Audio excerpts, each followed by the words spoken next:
Hello humans, I'm Yoshiller, and welcome to my new walkthrough for Kirby 64, the Crystal Shards. Before I begin the actual video, I'd like to explain something really quickly. For this walkthrough, I am referring to it as a REDUX walkthrough. The reason for that is because back in January 2009, I already did a walkthrough of Kirby 64. It was the second walkthrough that I ever did with commentary, and my commentary was terrible.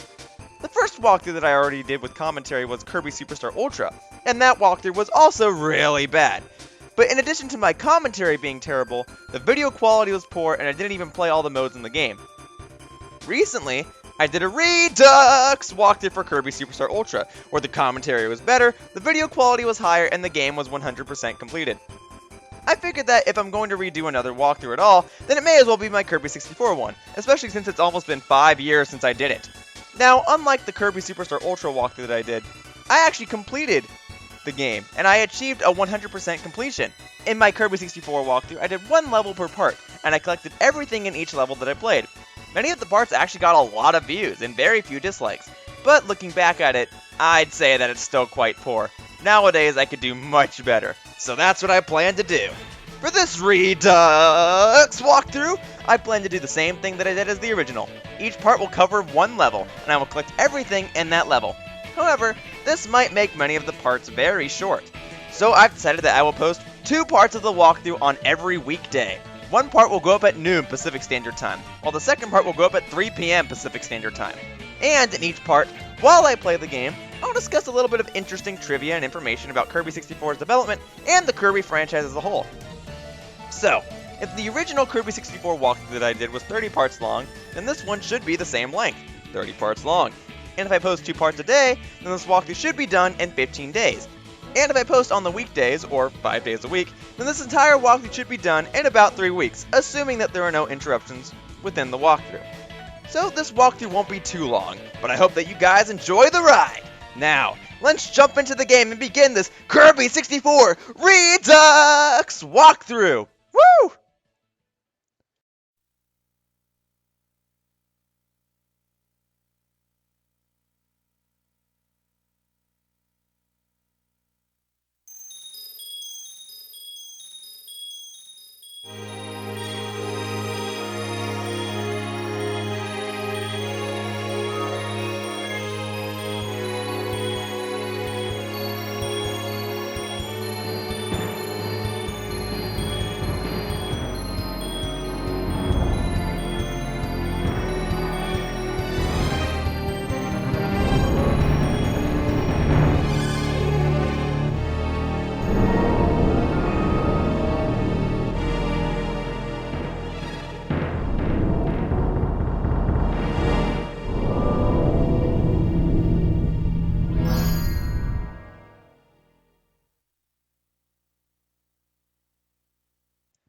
Hello humans, I'm Yoshiller, and welcome to my Kirby 64 the Crystal Shards walkthrough.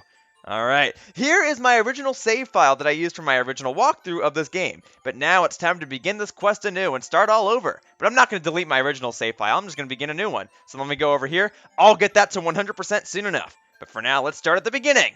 Start! Now because this is a walkthrough, I may as well run through the tutorial. So I'm going to go ahead and say that I don't know anything about Kirby's copy ability, even though I know a whole bunch about it. In Kirby games, the main mechanic is that you're able to inhale your enemies and steal their abilities. Now, certain enemies don't have any abilities, but when you do inhale one with an ability, you'll be able to copy that ability and use it against them. So to swallow an enemy, you inhale them and press down. Here's an example of an enemy that has an ability. See how it spits fire? If I inhale it and swallow it, I'll get fire abilities. But in this game, there is something special. As you can see, there's 2 icons down at the bottom. You can mix and match abilities in this game, and for that reason alone, many people consider this as one of the best Kirby games. And I love this game. It's one of my favorite games of all time. Very well might be my favorite Kirby game, but Kirby Triple Deluxe and Kirby Super Star Ultra come very, very close. Now, you can always remove your ability by pressing the R button. It'll become a little ninja star, and you can spit it at other enemies to mix your abilities, or just to get rid of it entirely and use it as an attack. So in this instance, in the tutorial, a fire and a spike enemy were combined to create a fire spike power. This power allows you to shoot fire arrows. And there's all sorts of combinations that you can do. You can even mix fire enemies with more fire enemies and get super fire attacks. It's very interesting. And like I said, you can remove the ninja star and throw it at other enemies. I'm not controlling anything right now. This is the game playing itself. Probably throughout the entirety of this game, I'll have to use all of the abilities. Actually, no, you don't have to use every single ability in order to beat the game. But I may as well show them as time goes on. So here we go. That's a drill. When you combine rock and spike, there's all sorts of fun stuff. But in due time, I will show everything. So I got everything down. Let's go ahead and jump right into the game. That's enough preparation. Let's move on with the story. Whoosh!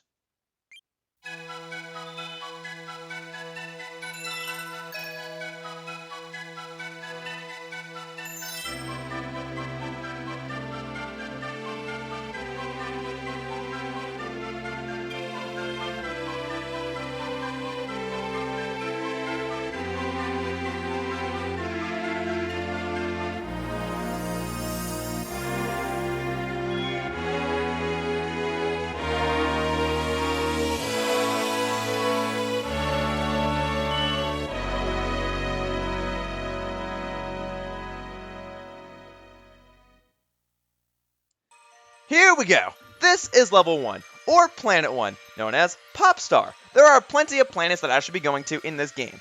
Popstar is Kirby's home planet that appears in various Kirby games.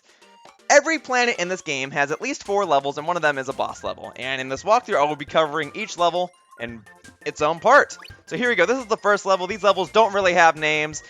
I'll just go ahead and call this Greenland, or whatever, because the first level in every Kirby game is always Greens. So yeah, even though this is a 3D game, I'm still moving in a 2D axis, so to speak. In game design terms, this is called a spline, when you have a 3D game, but you're forced to move in a 2D plane. It's very, very interesting, and this was very unusual at the time. A lot of the games at this time were jumping into 3D, like Mario went 3D with Super Mario 64, Zelda went 3D with Ocarina of Time. You were moving all over the place. Kirby had a 3D visual update, but instead decided to remain to a 2D gameplay style. Various Kirby games were considered to moving into 3D. There was Kirby Air Ride was a later Kirby game that came out, and that was considered to be on the Nintendo 64. A full-on 3D Kirby game in which you moved forward and backward was considered for the Nintendo 64. Here we go, here's a Crystal Shard. I'll talk about design stuff later. For now, let me talk about the primary focus of this game, which is gathering Crystal Shards. Every level has 3 Crystal Shards, and while you don't need to gather all of them in order to beat the game, you do need to gather all of them in order to get 100% in the game. Every level has 3, like I said. You can always go back and get them again in case you miss them whenever you're beating a level, so on and so forth. Also, many of these levels have mini-bosses, and bosses are always able to be defeated if you don't have any copy abilities. You can always inhale an enemy and spit it out at the mini-boss in order to clear on through the room.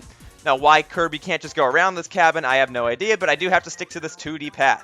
So yes, every level has Crystal Shards. In case you couldn't gather the general gist from that opening cutscene, a pixie fairy thing crash-landed from another planet and crash-landed onto Popstar. Kirby decided to help her and gather all of these crystal shards so that the pixie fairy thing can defeat an enemy known as Dark Matter, which was taking over her planet.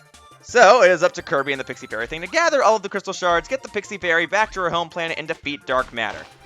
Or, in other words, go through each of the levels in the game and gather crystal shards as you go through each of them. Here is a bomb enemy. The bomb enemy will allow you to drop bombs, but should you mix and match it with another enemy, you'll get... well, if you mix it with fire, you'll get fireworks! Now, there is an area up here in which you do need the bomb ability in order to obtain a crystal shard. That was a color-coded section. It was black, if you didn't notice. Whenever something is color-coded, it means that it can only be accessed when a certain ability is used. In this case, you need the bomb ability in order to get that crystal shard. And now, something's about to happen.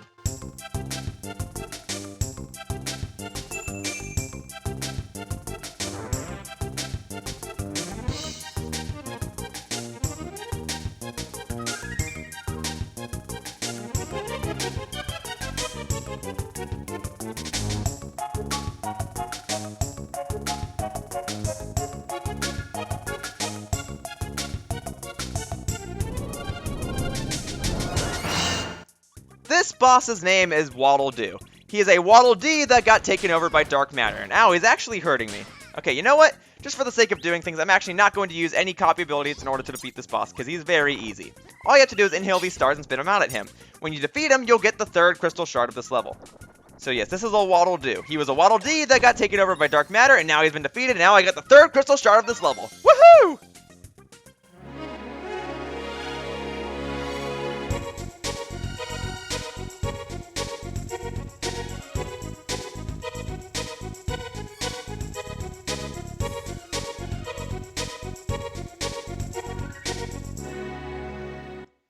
And now the level is over, and every level ends with a picnic minigame.